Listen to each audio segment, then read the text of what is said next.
Ngayong Sabado pumunta kami ng Olympia Auto Supply sa Araneta Avenue at napadpad naman kami sa Goto Tendon para mananghalian.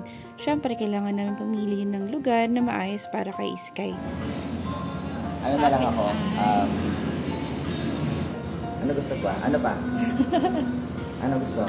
Alin? Asan? Turo mo. Alin yan? Ayan. Okay. Ano pa? Tapos halo-halo. Okay. Ano pa?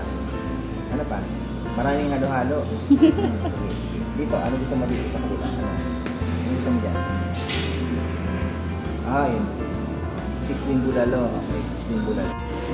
Nakakauhaw sa labas. Grabe yung init. Tapos sa hapon naman biglang umulan. Ito na nga, dumating na yung order namin. At dahil sa kalikutan ni Sky, sa akin lang yung nakuhaan ko. Ayan, share ko lang sa inyo. At sobrang gutom na ako. Ang laki ng subo ko. Namin pala. Okay, bye!